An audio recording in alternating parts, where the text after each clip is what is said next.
नमस्कार दोस्तों, आप देख रहे हैं आरपीएन न्यूज लाइव 24। ये खबर है लोकसभा से। आज लोकसभा में ऐसी एक बहस हुई जिस बहस को सुनते हुए आप भी सोच में पड़ जाएंगे। ये बहस क्या थी? रामलीला को लेकर हुई थी, जिसमें राम जी, लक्ष्मण जी और सीता जी और विशेषतः करके हनुमान जी पर टिप्पणी कही गई। इस पूरी टिप्पणी को लेकर पूरी खबर देखते हैं। लोकसभा में अखिलेश यादव जी ने क्या कुछ कहा। भारतीय जनता पार्टी क्या है? मैं केवल एक पुरानी घटना याद करता हूं। भगवान श्री राम बनकर के कोई आ गया, लक्ष्मण बनकर के कोई आ गया, मां सीता भी बनकर के कोई आ गया, हनुमान जी और भगवान हनुमान भी बनकर के कोई आ गया। लखनऊ से वो हेलीकॉप्टर उड़ा और अयोध्या पहुंचा तो सब लोग थे, लेकिन उसमें हनुमान नहीं थे। मैं भारतीय जनता पार्टी के लोगों से कहूंगा कि जानकारी करिए कि आखिरकार भगवान श्री राम थे, लक्ष्मण थे, सीता थी, लेकिन हनुमान क्यों नहीं थे? हनुमान इसलिए नहीं थे, शायद उनकी जात या धर्म कुछ और था। अध्यक्ष महोदय, नाकामी केवल यहां तक नहीं है।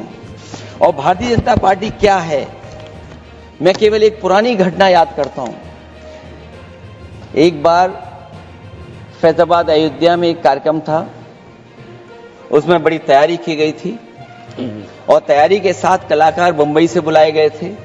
हो सकता है वो सहमति दिल्ली से ना रही हो, केवल लखनऊ की सहमति से हो रहा हो कार्यक्रम। और जब कार्यक्रम की पूरी तैयारी हो गई, भगवान श्री राम बनकर के कोई आ गया, लक्ष्मण बनकर के कोई आ गया, मां सीता भी बनकर के कोई आ गया, हनुमान जी और भगवान हनुमान भी बनकर के कोई आ गया, लेकिन जब लखनऊ से वो हेलीकॉप्टर उड़ा और अयोध्या पहुंचा तो सब लोग थे, लेकिन उसमें हनुमान नहीं थे। अध्यक्ष महोदय, मैं भारतीय जनता पार्टी के लोगों से कहूंगा कि जानकारी करिए कि आखिरकार भगवान श्री राम थे, लक्ष्मण थे, सीता थी, लेकिन हनुमान क्यों नहीं थे? हनुमान इसलिए नहीं थे, शायद उनकी जात या धर्म कुछ और था। अध्यक्ष महोदय, ये देश मिली जुली संस्कृति से चला है। कुछ हमने सीखा, कुछ उन्होंने सिखाया। और जो लोग ये कहते हैं कि हम सबको बराबरी का हक देते हैं, अभी कुछ दिन पहले ईद निकली है।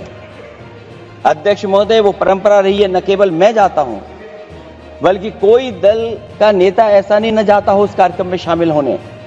भारतीय जनता पार्टी के जो मुख्यमंत्री, उप मुख्यमंत्री, वो भी जाते हैं, उप मुख्यमंत्री, सभी धर्मों के नेता आते हैं। लेकिन पता नहीं इस बार क्या साजिश थी, षड्यंत्र था कि वहां पर कुछ पाबंदी लगी हुई थी। अगर किसी कारण पाबंदी लगी हुई थी तो बात समझ में आती है, लेकिन जब जानकारी हुई है, किसी को नहीं पता था कि पाबंदी क्यों लगी है कि आप नहीं जा सकते वहां पर कार्यक्रम में शामिल होने। क्या यही भारत है? यही संविधान हमें रास्ता दिखाता है?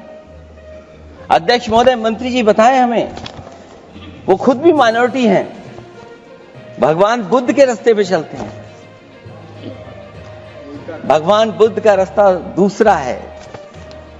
हम आपको अपना मानते हैं तब भी जब आप हमारे बहुत सारे ग्रंथों को नहीं मानते, तब भी हम आपको अपना मानते हैं।